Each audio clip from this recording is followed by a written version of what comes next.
Hey everyone, welcome back to Keto and Crime. Today I have for you the testimony from in the Chad Daybell case from a Friday, April 26th. If you were watching this when it first drops, you were watching this on Monday, April 29th, and this will be the final day of testimony in week 4. I am told that this week, week 5, will be a short week. I believe there is going to be no court tomorrow, Tuesday, April 30th, but I'll let you know more in depth when I release my video on what happened today, Monday, April 29th. And with that being said, my name is Tracy. I run this channel. It's true crime, dark history, horror movies, a little bit of commentary, and basically just whatever I want to do, I suppose.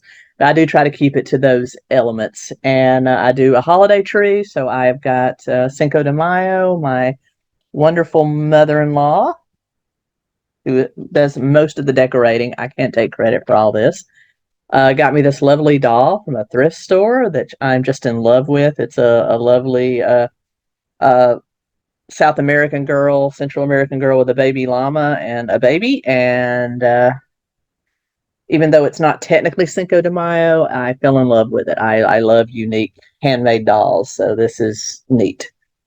So anyway, it's here with the rest of my decor, and for the time being, let's go ahead and jump into what happened on Friday, April 26th. On Thursday, April 25th, they finished up with the IT director from the Sugar City school system in which Tammy Daybell worked, and they confirmed that she did see the 𝗟𝗲𝗃 email warning her of the affair between Lori and Chad, and then chose to block him moving forward. She read it and blocked him. So we determined she probably just didn't want to believe that anything was going on, or just chose to ignore it. So anyway, that's where we ended on Thursday. And on Friday, let's get started with that testimony, shall we? All right. So the first witness on the stand for the state will be Steve Schultz. He is he's the Utah State Department of Child Support Enforcement. He also was a funeral director of several mortuaries and worked as an embalmer. He knows Chad Daybell, and they used to be neighbors when they lived in Utah. And I'm sure he was also a co-worker, because remember, Chad worked as a gravedigger. 𝗥𝗲𝗃𝗃 is questioning Schultz. He currently lives in Springville, Utah. And he says that he was Chad Daybell's neighbor until 2015, about a total of 9 years. He said that he knew all 5 of the Daybell children very well. They attended the same LDS church. They had many conversations. They worked together in the funeral industry and were just basic good neighbors. He said that Chad worked for both Springville and Spanish Fort cemeteries, a sexton, which is the fancy PC word for gravedigger. It's also groundskeeper. I mean, there's a lot more to it. I'm not dumping on Chad because he was a gravedigger. That's a hard job. To be the sexton of a cemetery is a very hard job, and it's also one that isn't the happiest of jobs. So I admire anyone that does that and does that well. You are to be celebrated. I'm just making fun because everything about Chad Daybell disgusts me. He said that he learned from another neighbor that Tammy had died in 2019 after their move to Idaho. And he said Chad later called and asked if he could bring Tammy's body home to Springville for the funeral service. And he said he'd be honored to take care of the body, as they were still considered friends and neighbors. He said that he traveled to Rexburg with Chad's brother-in-law that Sunday after Tammy died, and they went directly to Chad and Tammy's house. He saw some of the Daybell. He saw Garth there, who was living with them at the time. Remember, one of their sons was on mission. Emma lived catty-cornered. Garth lived with them. And said that Garth and Chad's parents were there. He said he told Chad he was very sorry for his loss, and Chad told him that Tammy had been going downhill, had difficulty breathing, and when she went to bed that night, she woke up with a coughing fit and vomited, and then they found her on the floor, dead. He said that he and Garth lifted her back up onto the bed. The same story we've heard. Chad told Schultz that Tammy died from an embolism, but he did not want an autopsy done. And Chad, how could you know what she died of? The coroner has already testified and said that they put unknown but natural causes. They did not say embolism, Chad. You're making that up. And that he brought all sorts of materials about different caskets. But Chad just wanted a really quick funeral. He wanted it to be on Monday, but he said he couldn't get it done by Monday, so it was set for Tuesday. And Schultz said it was a little funny because there's normally a 3 to 4 day period between the time a funeral home takes possession of a body and the funeral. See, all the spishiness starting to line up. And he said, I gave him a big hug. He said he was crying. He just lost his wife. But he said it was almost businesslike. Like it was to get it done, get her done, get her done, get her done. And that he didn't want to drag this thing out. He said he then had the body transported back to Springfield by another mortician. And Boyce actually tells Schultz to slow down. He's talking way too fast. I talk fast, so I was understanding him perfectly, but okay. He then said he did do a brief once over of the body once it was back in Utah, and he was concerned because it was a sudden death.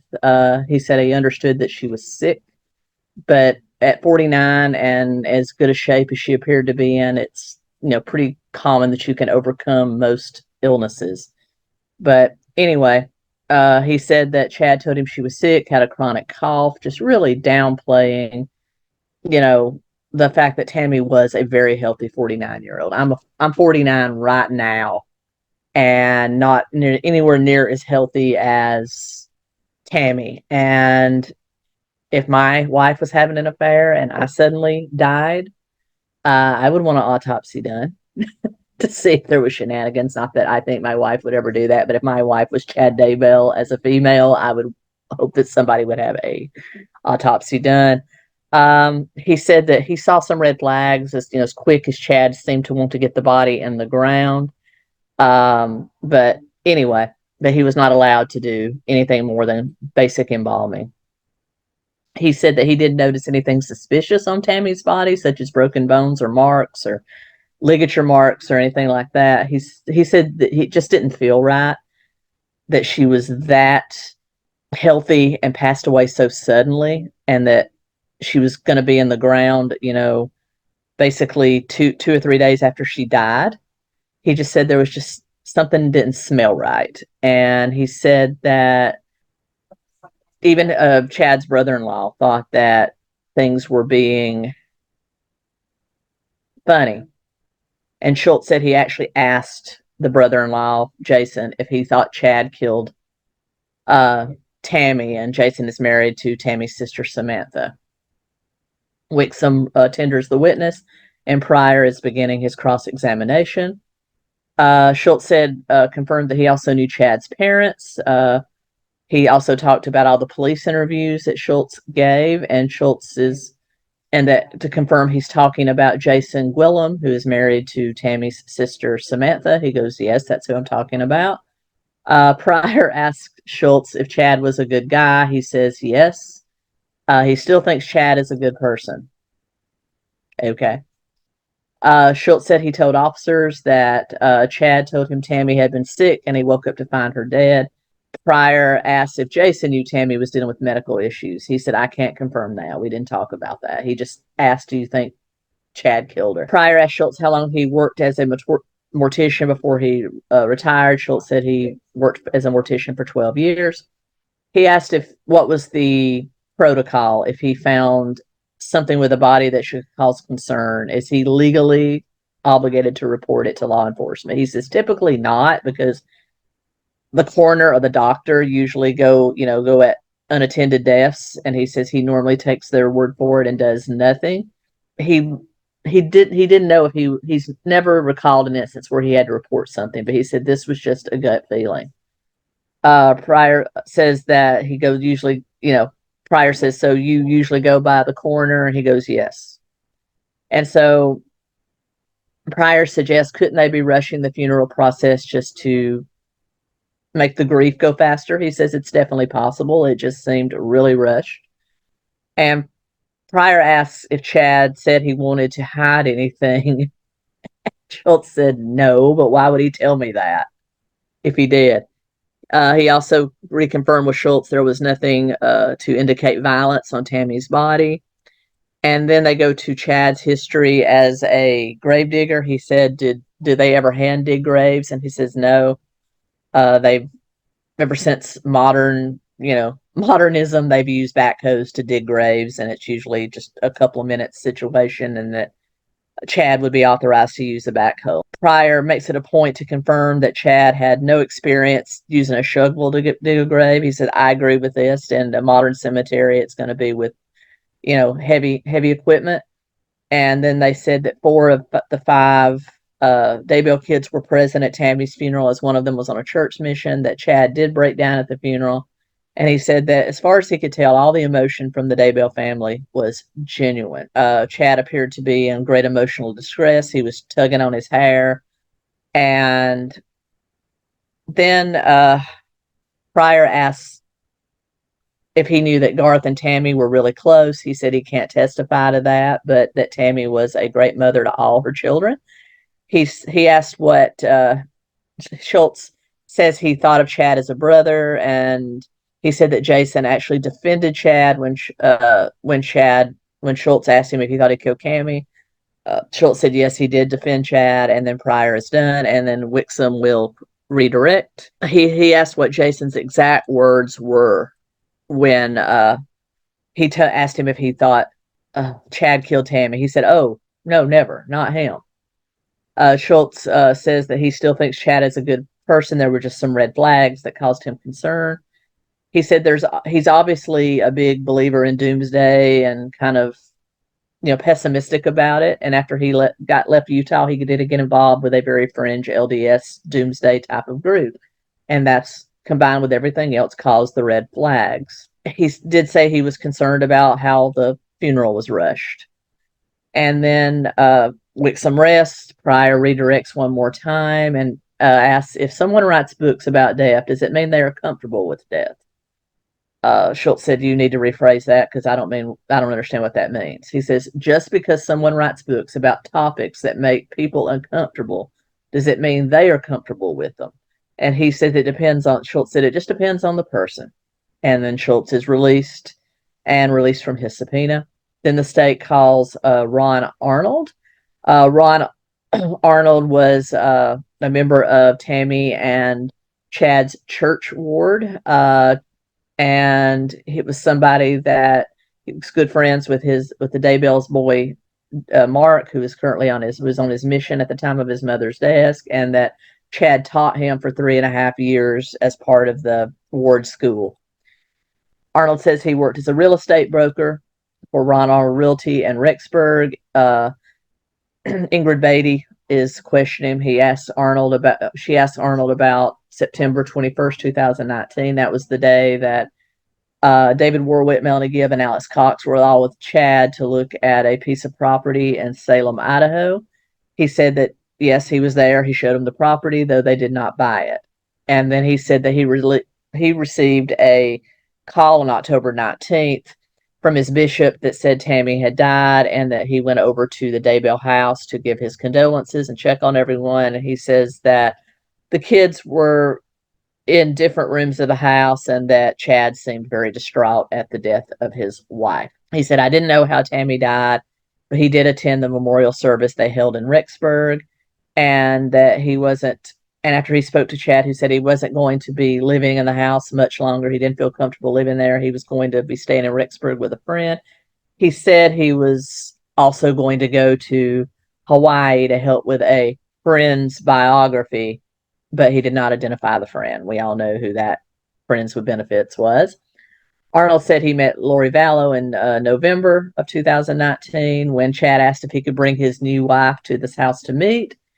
He said that all the Daybell kids were already planning to go over to the Arnold's house for dinner. And he said he was a little shocked. He had never even heard about Lori. He said that Chad and Lori got there first. They were not there, but they did not stay there that long. And the next time he heard from Chad was around March 2020 when Chad called him to ask to meet with him, but did not say why. He said when they met, they drove around, and they basically talked about everything that had happened, and that he told him that Lori was in jail, and there was a large search for Tylee and JJ. Chad had asked Arnold if he could split his property and put another home on it. He said he wanted to put another home on his property because he was going to need a place for him and Lori to live as fast as possible. When he asked about the kids, Arnold says Chad looked him straight in the eye and said that everything was going to be just fine. And they tender the witness. Pryor does cross-examine. He asks Arnold to describe a ward. He said that is a geographical area, that has a main church that kind of oversees that entire area. A stake is bigger than a ward, and a ward can change based on population and things like that. Pryor asked about Henry Fork's ward, and he said that it's Rexburg Henry's Fork stake, and it has multiple wards in it. So the whole area around Idaho, because it's so dense with Mormons, they have a stake, and then they have different wards within that stake. And then Pryor asked him if the church in Salem is used for free internet access. He says no, the internet basically sucks. And that Pryor then asked him about September 21st and said that he was in church that morning with Chad. Arnold says the church service was 2 hours, but there were meetings for leaders before and things to do in the church after. So Arnold said he himself was there about 4 hours. He asked if Chad would have been able to leave and meet with someone before Arnold picked him up to look at the property that day. Arnold says he was not with Chad, that he didn't see him the entire time at church, so he doesn't know if Chad was there the entire 4 hours. Pryor then asks about a man named Keith. Arnold said that Keith was helping to find a home or a piece of property to build a home on. Keith was interested in buying the same property as Chad. Chad then told Arnold that David Warwick was also interested in buying property in the Salem area.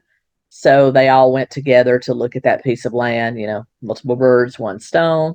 And then they told how Melanie Gibb and David Warwick showed up together. Chad and Arnold showed up together. They were only there about 15 minutes because Warwick wasn't interested in the property they looked at, and just said, hey, he wanted some property where he could do a public business type of development. He said he did not look into Warwick's financial ability to buy the property, but he said that the type of property that Warwick was talking about would cost about $700,000. And the friction between these two, Pryor and Arnold, they are not getting along. Pryor is being super snooty to him, and Arnold's just, whatever, kind of like everybody else treats Pryor. Pryor has terrible bedside manner. I mean, he's just not very likable, whereas I think most of the prosecutors are very likable. So Pryor asks if Arnold went to a restaurant with Chad, and he says and David Warwick at any time the following week. He said he doesn't remember ever eating with them. He asked Arnold if he'd ever been to the Daybell house before Tammy's death. He says he doesn't recall ever being there before. And then they talk about if Chad were to split that into two separate properties to build another house, how would that happen? They go through all of that, and then there is a short sidebar with the lawyers and Judge Boyce that takes about 5 minutes, and then we're back. Pryor asks Arnold if he thought the children were alive after Chad said they were fine. He says, yes, I do think they were alive at that time, and that Chad seemed pretty sincere. Beatty objects. Boyce sustains because that's leading the witness. And then Pryor asks Arnold if he reserves Sunday for church and family. He says yes. Pryor asks if Chad had the same practice, and Arnold says, I don't know. Everyone does that differently. And then they move on talking more about real estate and things of that nature. Pryor then asked him what type of house was Chad interested in buying or putting on the property. He said he doesn't know. He didn't discuss it. It could have been a full-on house, but the way Chad was talking, it seemed to him that he wanted to put a mobile home on the property for himself and Lori. Then they take about a 30-minute mid-morning break, and then a short sidebar. During the break, something happened between Pryor and Ron Arnold. They got into a little bit of a spittle, and then when the break ends, the attorneys come back. The jury has been sent away, and they kind of go over the fact that Pryor and Arnold have some hostility, and that they need to play nice just for the sake of getting through this testimony so that the jury can make a non-tainted decision. So basically, Pryor kind of throws a hissy and said he's done, and then Beatty comes back with a redirect on Arnold. And then she kind of confirms if September 22nd, 2019 is actually the Sunday he went with the new property. Went to look at the new property with Chad, David, Melanie, and Alex. He says it's definitely possible. Arnold says that as a realtor, he can run credit check on people before he shows them properties to really gauge if they can buy this or they're just wanting a tour. He says he doesn't normally do it because it does cost money. And Beatty then asks Arnold if he's familiar with what you have to do to place a manufactured home on a property. He says not all realtors are, but he does have a pretty good understanding of it. He did say to place a manufactured home, you have to buy a home, dig a foundation, hook it up to a sewer or a septic tank, get electricity run to it, and then go through all of the licenses and things you have to do. Then Beatty asked Arnold if he was aware of what was found on Chad's property. He said yes, after the fact. And he says, does he believe there was a different reason for Chad wanting to put a home on the property other than to live there with Lori? Arnold says he does believe that there's a different reason why he wanted to quickly throw up a mobile home down near the pond. I'm surprised Pryor did not object to this, but he doesn't, and Beatty is released from the stand and from subpoena. The state then calls Whitney Arnold, who is Ron Arnold's wife, also being questioned by Ingrid Beatty. She says she lives in Sugar City, Idaho, knows Chad Daybell. She points him out. She said that Tammy was a friend and an acquaintance and then a collaborator at church. She knew her quite well. She was very sweet. She knew the children. When she learned that Tammy had died, she and Ron went to the house to offer condolences and get answers because it was really shocking that such a healthy person would die. Whitney remembers all the children being there as well as Seth's wife, except for Mark. And she said that according to her, Chad looked very disconnected. He was just kind of floating about, making sure everybody knew how sick Tammy was. Whitney says they invited Chad and his children to their house every Monday for dinner after Tammy died. And then in November, when he asked to bring Lori, Whitney says she was very disappointed and frustrating. She says, how could he get married so quickly? He had to know this woman before Tammy's death, because you just don't jump. Even the most grieving widow usually doesn't jump into a marriage that quickly. We're talking a month, not a year, a month. Lori told Whitney she had 7 children of her own, but they were all out of the home. Yeah, they put them out of the home. And then Beatty is done. Pryor declines to do any cross-examination, and she is released from the stand and subpoena. The next witness the state called is Craig Howe. Beatty will question Howe. He lives in Springville, Utah, knows Chad from being in the same church ward in Utah. He says that he considered Chad a friend. He says he maintained contact with both Chad and Tammy even after they moved in 2015. He remembers Tammy being told of Tammy's death, and he attended the memorial services in Utah. He said he talked to Chad at Tammy's viewing, and that Chad broke down crying, saying that Tammy choked to death. I mean, he's already told someone else it was an aneurysm. Howe says that spoke to him about how to change passwords on electronic devices and things like that. Just a lot of weird. He said that he had all these passwords he needed to change on financial accounts, emails, and wanted to know if he could walk him through it. And Hal said, sure, I'll be happy to help you out. And then Beatty rests, and then Pryor begins to cross-examine. He asked Hal what his position was in the church. He said he was a bishop. He said that he's very familiar with Chad's children. He describes Chad as being a wonderful husband and father and member of the church. He served in the Scouts, he helped with the Scouts. That's just an all-American dad. And said he loved being around youth and being around young people. He taught some of the youth groups that they had for the church. He asked about Chad's books. He said he had read one or two of them. They weren't his cup of tea, but he said he always felt it was very, artistic of Chad to write books. He asked Pryor asked him about Chad's theories. He said, again, not my cup of tea. And then he asked if he knew that if Tammy was Tammy was primarily responsible for the finances. He said, yes, I know that. She once had to write us a check, and Tammy wrote it.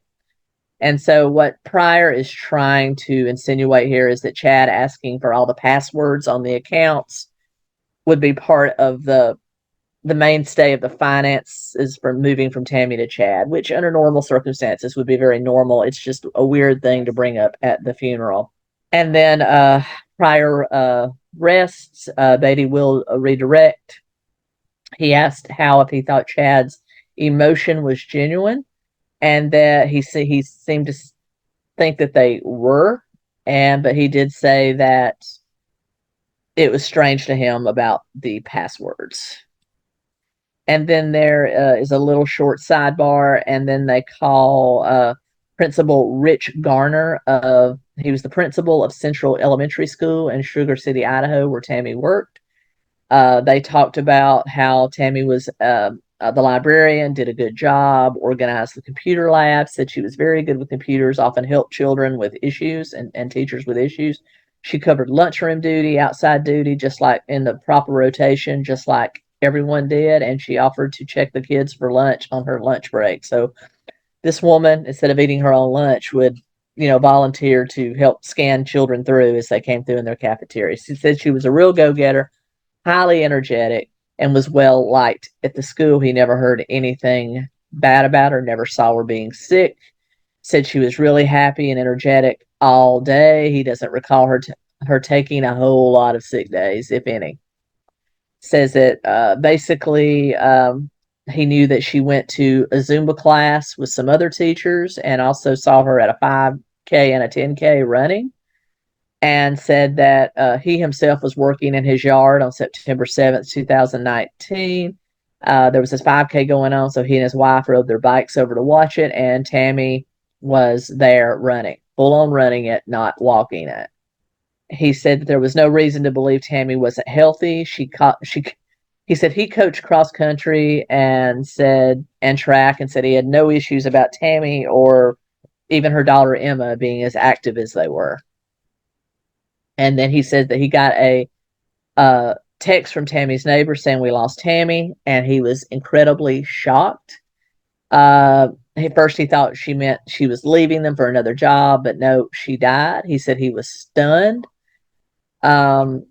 He says that he wanted to reach out to Emma Daybell, who used to work at the school too, and that he went down to Emma's home to check on her. He said that Emma collapsed into his wife's arms and she was weeping. He said that they saw Chad, and Chad was, basically doing what Chad was doing that day, trying to convince everyone how sick Tammy was.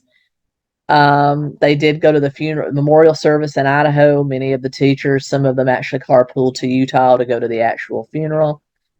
And that they actually closed the school that day for people to be able to go. That's how well loved Tammy was. And then state is done, and Pryor begins to cross-examine him. He begins to talk about how close Emma and Tammy was. He said they appear to be very close, very tight. And then he started asking her about how active Tammy was, and he reiterated everything that he said. He said that Emma was trying to be stoic for Chad, and that and then Pryor asked, "Don't you know that Tammy would work when she was often sick?" And the principal says, "Well, I can only say that she didn't take any sick days, and she always seemed to be healthy, bubbly, and energetic when she was there." And then Pryor asked if Tammy was about to get a bump in her life insurance. The state objects to this. Voice sustains, and Pryor is done with this witness, and he is released from the stand and from testimony and from subpoena. And then from here, testimony ends for the day.